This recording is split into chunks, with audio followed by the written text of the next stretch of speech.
Happy New Year, everyone. Happy New Year. Thank you. Welcome to 2014. In my family, this is going to be a year full of exciting celebrations. My dog, Treco, turns 2 in just a couple of weeks. Yep. This summer, my parents are both going to celebrate birthdays with nice round numbers in them. I promised them that I wouldn't tell you their ages. And perhaps most exciting of all, this year, my wife Sarah and I are going to be celebrating our 10th wedding anniversary. We haven't made it there yet. You can do it. But to start this evening, I want to tell you about a different kind of 10th anniversary that I recently celebrated. You see, just a few months ago, I celebrated the 10th anniversary of my conversion from PC to Mac.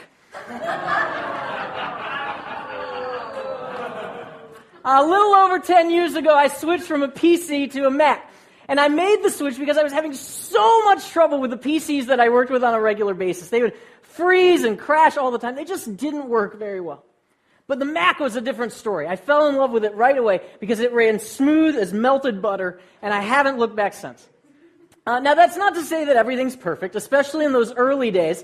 Even though it was tons better, every now and then my Mac would still freeze up. It would still crash on occasion. And when that would happen, when the computer would freeze up, become completely unresponsive, or just wasn't working the way it was supposed to, I learned to do what's called a hard reset. You see, a hard reset is when you hold down this button until the computer shuts off, then you let it rest for a little bit, and then you turn it back on, and everything goes back to smooth sailing.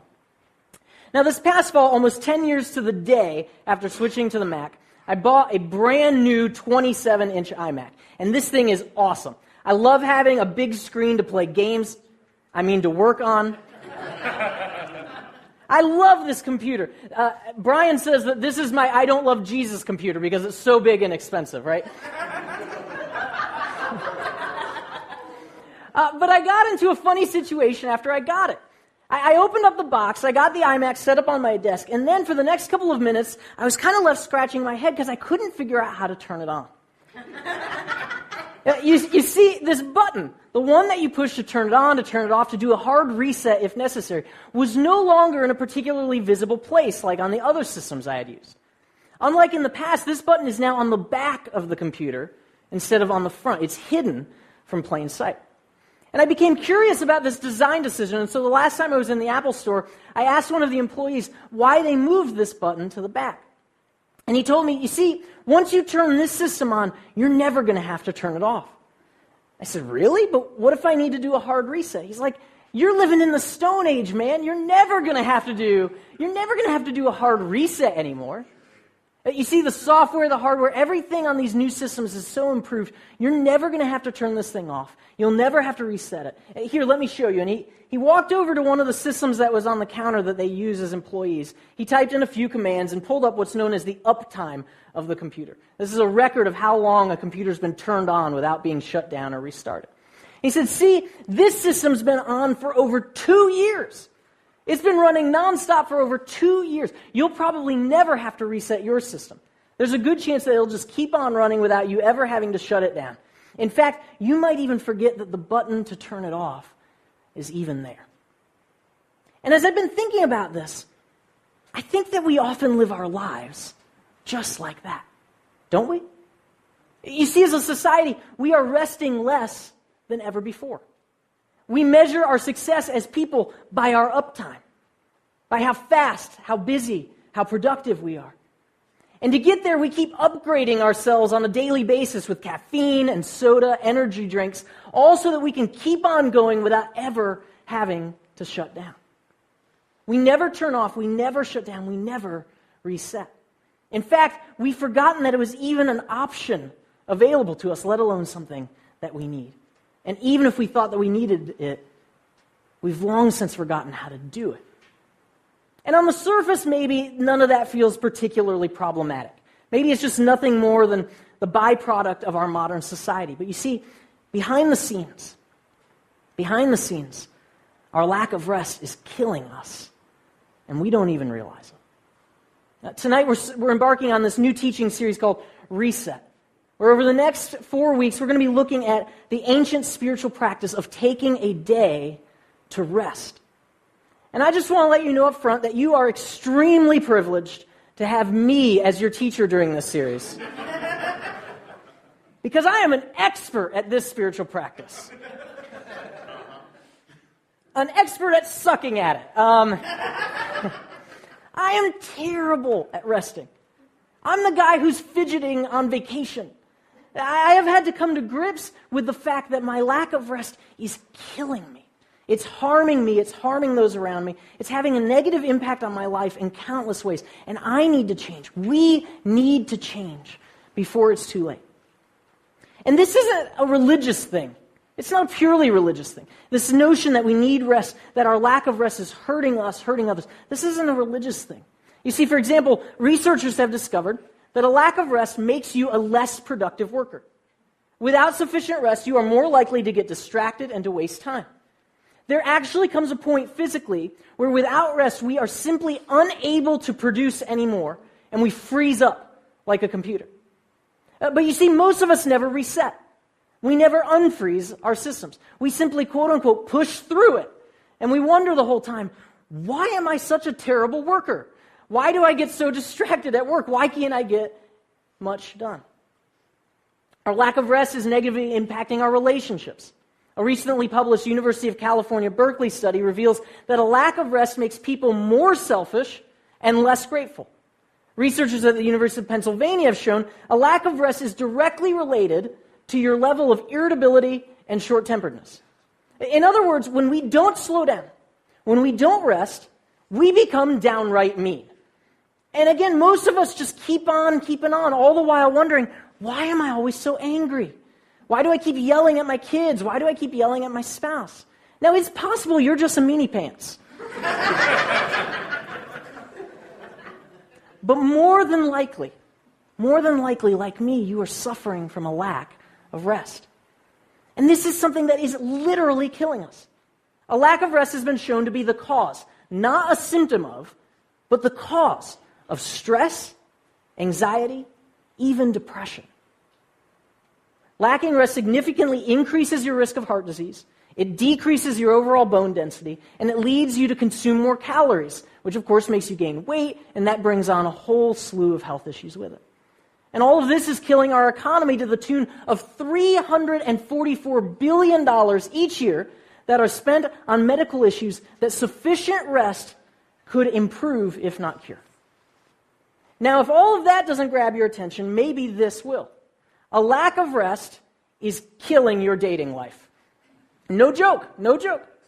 A group of researchers in Sweden recently published their findings that people who lack rest are actually perceived to be less attractive. In other words, the human mind works in a way that when we see someone who lacks rest, they look uglier to us than they actually are. It's like beer goggles in reverse, right? And this is an impact, of course, that goes beyond romantic relationships, because these same researchers are showing that people who lack rest are far more likely to be lonely in their lives. Because lacking rest makes you just generally less appealing to people, to the point where it discourages them from even wanting to connect with you at all. And then, of course, there's just the sheer embarrassment that lacking rest can cause on occasion, like it did for this guy. Check this out.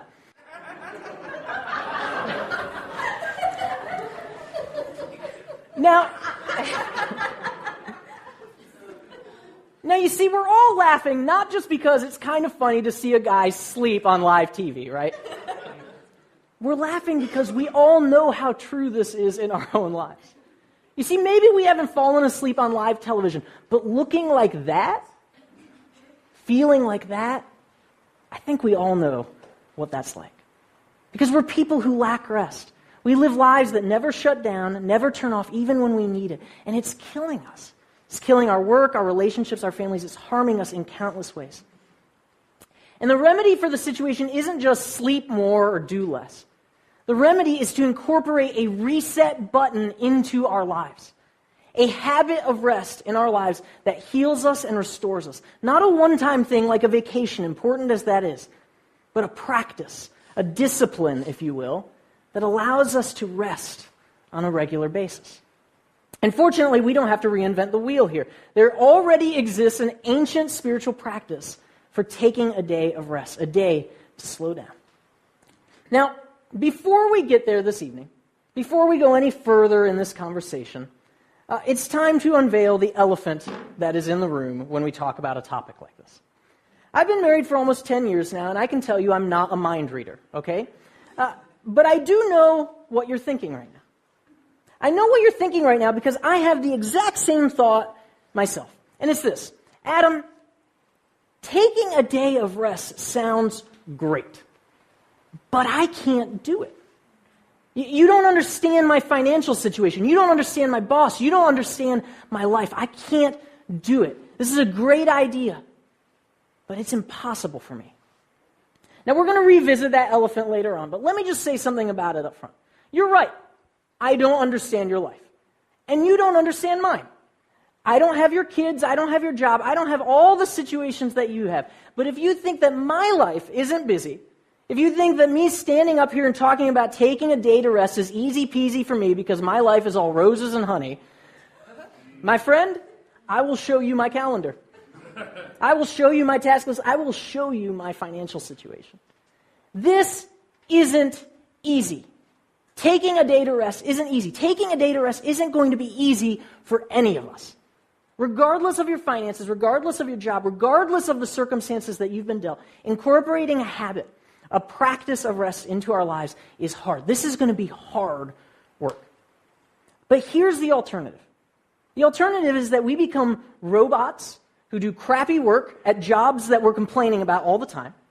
We exist in marriages as people who pass each other like ships in the night. We parent our kids by not showing up to their baseball games or their dance performances. And we die as people who, with our last breath, whisper to the nurse, "I wish I had spent more time with my family." Now, is that a little bit dramatic, a little bit exaggerated? Yeah, maybe. But not by much. Because all of us know the consequences of not slowing down. We've all seen and know people who look and sound and feel just like what I've described. And as much as we, especially those of us who are young adults in this room, talk about not wanting to neglect our kids, not wanting our marriage to turn out like our parents' marriage, about how we're going to live life differently than everyone who came before us, let's just be honest. All too often, we look like that guy, right? We look like that guy. We feel like that guy. And we live our lives like that guy.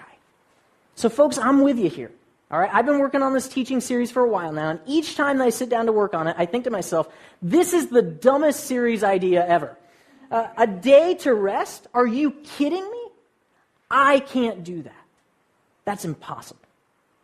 But what I've come to realize, what I've come to believe about my own life is that I can't afford not to rest.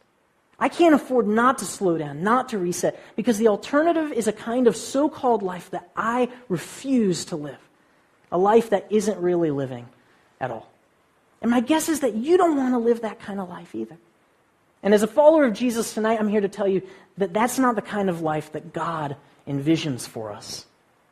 The Jewish people, the people that the Older Testament of the Bible tell us were rescued from slavery by God, have for millennia observed an ancient spiritual practice called the Sabbath. And this word Sabbath literally means to stop, cease, rest. The Sabbath is a reset button. It's all about, in a 7-day week, taking one day just for rest. Now, whether the Jewish people came up with this idea or it was in the ancient cultures around them and they just kind of picked it up, we don't know. But for the Jewish people and for followers of Jesus as well, the Sabbath has long been seen as a God-given reset button for our lives. The Sabbath, this day to rest, has long been seen as a blessing given to us by God for our well-being as humans. But just because it's a blessing, just because it's a gift, doesn't mean that it's kind of a willy-nilly, take-it-or-leave-it proposition. For the Jewish people, the Sabbath is mandatory. Not because it's a rule that has to be followed, but it's mandatory out of concern for people.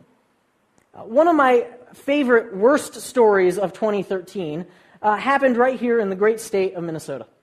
Last September, just southwest of here in Hopkins, a blind man, make sure you keep that detail in mind as I tell the rest of the story, a blind man bought some ice cream at a Dairy Queen. And as he was heading off to eat, he accidentally dropped a $20 bill on the ground and didn't realize it. A woman, seeing the $20 bill lying on the ground, picked it up. Now, did she say, "Excuse me, sir, you dropped this," and give back the money to the blind man? Nope. She looked around to see if anyone was watching, and then she put it in her purse. And a Dairy Queen employee who was watching this whole thing take place confronted the woman about the situation. But instead of her saying, "You know what, that was stupid," and then giving the money back, she lied to him. She's told the employee, no, it's my money. I dropped it. Now, the rest of the story is great. This employee, a 19-year-old kid, gave the blind man a $20 bill of his own. Someone saw the whole thing take place. They wrote to Dairy Queen corporate. The whole thing went viral. But let's just focus in on the crazy woman for a second, okay? Listen, it doesn't matter whether you're a follower of Jesus or not. It doesn't matter if you're even particularly spiritual or religious here this evening, because every single one of us in this room knows that what that woman did is wrong. Stealing from a blind man, no less, is wrong. We don't even need the Bible to know that. We just know it. Stealing is wrong. But if it helps, perhaps it's good to remember that this happens to be in the Bible as one of the 10 Commandments. Exodus 20, verse 15. Do not steal. It's in there with do not kill, do not commit adultery. This is good advice, right? I mean, these are things that, generally speaking, all of us know are wrong to do. Even if you want to add an asterisk here and there to one of these because of a particular situation or circumstance, generally speaking, these are things that all of us believe are wrong and things that we know are harmful to others. But here's the kicker. Right there in the 10 Commandments, right there with don't steal and don't kill, is this. Remember the Sabbath day and treat it as holy. 6 days you may work and do all your tasks, but the 7th day is a Sabbath to the Lord your God. Don't do any work on it. Because the Lord made the heavens and the earth, the sea and everything that is in them in 6 days, but rested on the 7th day. That's why the Lord blessed the Sabbath day and made it holy. Now I want you to roll with me for just a second, okay? Let's say that you come up to me after the gathering this evening and you ask, "Hey Adam, how was your week?" And I respond with, "It was great. I committed adultery with my neighbor, I stole someone's car, and I killed a puppy." You would be like, "What the is wrong with this guy?" Right? Right? Because we know this stuff is wrong. We have laws against this kind of stuff for a reason, because we know that this is stuff that harms people and damages society. That's what the 10 Commandments are all about. They're all about protecting people from harm. But the Sabbath? A day to rest? How is that protecting anyone? We don't have any laws about that. And thank God, because we break that one all the time without even thinking about it. Even if you've seen the movie 10 Commandments a bazillion times, you probably forgot that remember the Sabbath was even in there. Not only do we break the Sabbath, not only do we fail to uphold one of God's commandments, we boast about it. When people ask me, "Hey Adam, how's it going?" 99 times out of 100, my response is this: "Oh man, I am so busy." We fail to keep the Sabbath. We fail to receive this blessing that God has given us. We fail to uphold this commandment. And not only do we break it, we're proud of it. We wear it as our badge of honor. Look how busy I am. Look how important I am. And all the while, without even realizing it, we are hurting ourselves. We're hurting other people, and we're damaging the world in ways that we aren't even fully aware of, because we've forgotten that rest even matters in the first place. And there he is again, that elephant, making some noise. "But I can't do this. You don't understand my life. This is impossible." But my friends, if a lack of rest is harming us, if it's hurting other people, if it's damaging our relationships, if it's displeasing the God of the universe, maybe it is high time that we start considering that we have to take this seriously and make changes in our lives. Because you see, this passage points towards the reality that research is proving to be true. And that is that a lack of rest harms people. It harms us. We have to rest. And God commands us to rest because God is in the business of protecting people from harm, even us. But we're given another reason too. We're also told in this passage that we must rest because God rested. We're to rest because the Lord made the heavens and the earth, the sea and everything that's in them in 6 days, but rested on the seventh day. Folks, even God rested. If God needs to rest, we probably do too, right? But there's more to it than that. You see, along with making the heavens and the earth, the sea and everything that's in them in 6 days, along with resting on the seventh day, we're also told that the Lord blessed the Sabbath day and made it holy. And this is all alluding to this creation story that's found in the early chapters of Genesis, the first book of the Bible. In Genesis chapter 2, we read this: "The heavens and the earth and all who live in them were completed. On the sixth day, God completed all the work he had done, and on the seventh day, God rested from all the work that he had done. God blessed the seventh day and made it holy, because on it God rested from all the work of creation." God makes the seventh day, the Sabbath day, this day to rest, holy. God sets it apart. Just like God separates light from darkness, separates land from water, God separates the Sabbath day from the rest of the week. You see, God gives human beings light and darkness, land and water, work and rest as a blessing for us to enjoy. And we're told very specifically that God blesses this seventh day, the Sabbath. And that's important language because in Genesis 1, just a bit earlier, we find that God created humanity in God's own image. In the divine image, God created them, male and female, God created them, and God blessed them. Human beings, you and I, are made in the image of God. And we are made in the image of a God who rests. In other words, part and parcel of being human is to rest. When we don't rest, when we break the Sabbath, we are being something less than fully human. And we see this when it comes out in our anger, our stress, and the anxiety that results from not slowing down, from our inability or our unwillingness to stop and rest. God blesses the Sabbath. God blesses human beings. These two things, rest and human beings, go together. They're intricately connected, deeply intertwined. Now, don't misunderstand. God didn't make us just for rest, all right? We are made to and for work. We are called to do something with our lives, to do hard work, to produce things. But that's not all that we're called to either. We need both. God calls us both to work and to rest. And to be human is both to work and to rest. Now, if your problem is that you never work and all you do is rest, then maybe this series isn't particularly applicable to you. You're going to need a series called Work Harder or something like that, okay? But my guess is that few, if any of us in this room, struggle with that side of the coin. At least not until we are so overworked and so tired that we simply shut down and crash. You see, more likely, and far truer in my own life as well, is the reality that we lack balance between work and rest in our lives. We run ourselves ragged until we collapse, then we get up and we do it all over again. We lack balance because we lack the habit of rest. We lack the God-given reset button of the Sabbath in our lives, and so we miss out on the rest that we so desperately need in order to live life to its fullest and to be human and fully alive. But again, I can't do it. You don't understand my life. That's impossible. Now, I admit, there are serious practical challenges that we all face when it comes to not just talking about a day of rest, but actually implementing this into our lives. There's food that needs to be put on the table, kids that devour time and energy, work that has to be done.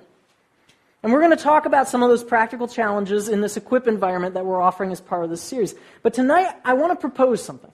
I want to propose something that's a little bit crazy, actually. So if you would, for just a second, go ahead and put aside the voice in your head that's saying, I can't do it, you don't understand, this is impossible. And just hear me out on this for a second, okay? None of the practical challenges, none of the reasons that you have for not taking a day of rest that you are counting through your head right now are the real reasons that you're not taking time to rest. None of those practical challenges are the real reasons that you're lacking rest in your life. Oh, we think they are. Trust me, I think that they are. But they're not. You see, in a recent study of workers, researchers found that the average American worker leaves 9 days of vacation time on the table each year. 9 days. And when they began asking workers why they did this, why they didn't take these vacation days to rest, their response wasn't, well, you see, because of the downturn in the economy, I don't have the money to go on vacation. Or my work is so important, so I can't slow down. Or I'm so behind that I simply can't make time to rest. You see, all of those things may be true. All of those very real practical issues were probably issues that those workers faced. But when they were in an environment where they could really be honest about why they did what they did, why they didn't take those vacation days, that isn't the reason that these workers provided. Instead, when they were asked why they didn't use this vacation time, here's what they said. They said, I was afraid to take it. I was afraid of what my boss would think of me. I was afraid that people will think I'm lazy. I'm afraid that I won't be able to move ahead in my career, that I won't have enough money, that I won't keep my job. Now, while those particular fears might not be the reason that we don't take time to rest, I think that their response, I'm afraid, points to something far deeper, far more insidious than any practical challenge we might face when it comes to implementing the Sabbath in our lives. Because do we really not have enough time to rest? Or are we afraid that if we did rest, our anxieties about our identity, about who we are, what life is all about, might rise to the surface and we would have to face that? Do we really struggle financially to the point where we can't rest? Or are we afraid that slowing down is going to force us to remember once again how little control we have over our lives, over our jobs, over our world? Do we really fail to rest because of these practical challenges that all of us could list off? Or do we, on a deeper level, choose not to rest? Do we resist it because we are afraid that in the discomfort of silence, we may have to start facing the frustrations and the disappointments that color each and every one of our lives? In coming to grips with an addiction to technology, cooking and food writer Mark Bittman was pushed over the edge when it comes to this practice called the Sabbath. As an atheist, Bittman had no religious or spiritual reason for changing his life in this way. This was something he did simply because he saw some unhealthy stuff in his life and he wanted it to change. He began cold turkey. He had never observed Sabbath before, and so he just started taking a day off of work each week. And the only ground rule that he imposed on himself was that on his Sabbath day, he was going to use no technology whatsoever. As he puts it, he decided to let himself do nothing. He went for a walk. He took a nap for the first time in years. He read a novel, a book that wasn't related to his work. He drank tea, he cooked, and he admits he spent quite a bit of time simply staring out the window. And on his first Sabbath day, he says that he was literally shaking from not being able to use his computer or his phone or any technology of any kind. It was something that both frustrated him, but also revealed just how connected to technology he was. But he stuck it out, and after a few weeks, the habit became routine. And at the end of a year of doing this, this is how he describes the result. He says, "This achievement is unlike any other in my life. I feel connected to myself rather than my computer. I have time to think. I get to stop. Once I moved beyond the fear and what it might cost me, I experienced what, if I wasn't such a skeptic, I would call a lightness of being." My friends, it is a new year. It's that time of year where we're already thinking about resolutions, about making changes in our lives. And it is my belief that observing the Sabbath is one change that you can make this year in your life that can positively impact every single area of it. I believe that this one change can make a difference in your work, in your relationships, in your overall energy levels, and more. The Sabbath, this God-given reset button for our lives, can impact every single area of your life for the better if you'll simply allow yourself the permission to slow down, to stop, to reset. But you see, ultimately, this isn't just about a better life. This is really about defining what our lives are going to be about and who we want to be as people. Are we going to be husbands, wives, partners who coexist as roommates? Or are we going to live life together the way that we promised we would? Are our kids going to bemoan how often we were absent in their lives growing up? Or are they going to boast to their friends about how often we were present? Are we going to be people who regret not having spent more time with family? Or are we going to be people whose loved ones whisper to us in our final hours, "I'm so glad that you took the time to be with me, Dad, Mom, sister, friend"? Now see, I don't know about you, but I have never met anyone who, after being greeted with, "Hey, how you doing?" responded with, "I feel great. I'm rested, and I'm at my best right now." What if we became those people? Could I be that kind of person? Because you see, like I told you, I suck at this. I don't stand here before you tonight with promises of a better life, of less harm done to others, of a fuller human existence, because I'm someone who's been doing Sabbath for years and I can point back to my historical results. No. I'm here with you as a fellow hopeful journeyer.